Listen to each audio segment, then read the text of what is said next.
Hey everyone. This isn't easy. And I know, by the end of this, many of you will probably hate me. I've hated myself for a long time, but I can't carry this secret anymore. The weight of it is crushing me. I need to say it out loud, to put it into the universe, even if it's just to a camera. I cheated on my husband, Mark. And not just with anyone. I cheated on him with his best friend, David. Mark and I had a life that, from the outside, looked perfect. We'd been together for 10 years, married for 6. We had a beautiful home, good jobs, shared dreams for the future. He's kind, stable, dependable. He loved me, and I loved him. Or at least I thought I did, in the way you're supposed to love your husband. It was a comfortable love, a secure love. But somewhere along the way, the spark, the passion, the excitement, it just faded. I blamed life, routine, work. I told myself that's what happens in long-term relationships. David. David had been a part of our lives for as long as Mark and I had been together. He was Mark's college roommate, his best man, our constant third wheel at dinners, game nights, weekend trips. He was funny, charming, a little reckless. Everything Mark wasn't, and perhaps everything I secretly craved. It started subtly. Innocent, really. Mark works long hours, and David would often stop by or text, just checking in. We'd grab coffee, or I'd cook extra dinner and he'd join us, or just me if Mark was late. He listened. Really listened. Mark is wonderful, but sometimes I felt like my thoughts, my day, my worries just drifted past him. David would look at me, truly engaged, asking follow-up questions, making me feel seen in a way I hadn't felt in years. And then the glances started. Little moments when our eyes would hold for a beat too long, a shared laugh at a joke only we understood, his hand brushing mine as he passed me a glass. Each time, a tiny jolt, a forbidden thrill would shoot through me. It was like I was waking up from a long sleep. My heart would pound a little faster, my cheeks would flush. It felt wrong, utterly wrong, but undeniably alive. I'd tell myself it was just friendship, that I was imagining things, that I was being delusional. But the internal battle was raging. I'd go home, lie next to Mark, and feel a profound sense of guilt just for thinking about David in a way I shouldn't. Yet the longing wouldn't subside. It grew stronger, a dangerous current pulling me in. The night it happened is seared into my memory. Mark, David, and I had gone out for dinner. Mark had a tough day and was tired. We came back, and Mark crashed on the couch, asleep within minutes. David and I stayed up. We opened a bottle of wine.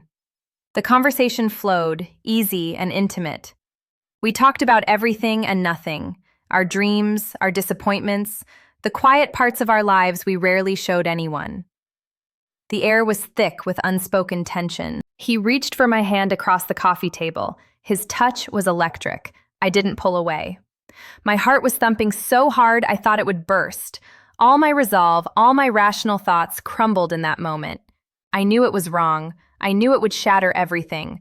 But the thrill of it, the desperate desire for that connection, that intense, overwhelming feeling of being wanted and seen, overpowered everything else. It was a desperate hunger. He leaned in, and I didn't resist. His lips on mine were exactly what I had been craving. It was a blur after that, urgent, desperate.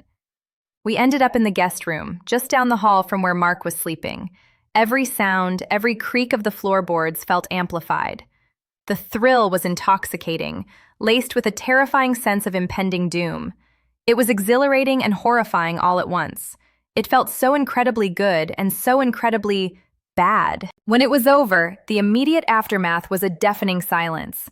The world felt like it had stopped. David got dressed quickly, his face a mixture of shock and something I couldn't quite decipher. He just whispered, "I'm so sorry." And then he was gone. And then the guilt hit me, a tidal wave.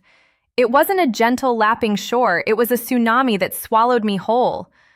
I walked back to my bedroom, my legs shaking, and got into bed next to Mark.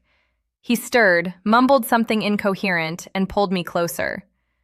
And in that embrace, I felt like the most despicable human being on the planet. I just lay there, eyes wide open, staring at the ceiling, feeling the phantom touch of David's hands, the smell of his cologne, and the crushing weight of my betrayal. The thrill of the moment before was gone, replaced by a cold, sickening dread. I thought it would be a one-time mistake, a moment of weakness, a regrettable lapse in judgment. But the secret, initially a source of terror, also became a strange, perverse connection between David and me.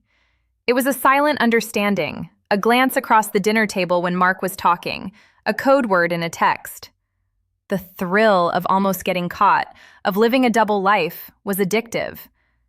And so it happened again and again. Each time, the initial thrill of the clandestine meeting was intense, like a drug. But each time, the guilt afterwards grew heavier, more suffocating. I started to despise myself. My laughter with Mark felt fake, my affection forced. I started withdrawing, becoming irritable, losing sleep. I was living a lie, a performance every single day. The person I saw in the mirror wasn't me anymore. She was a stranger, hollowed out by deceit.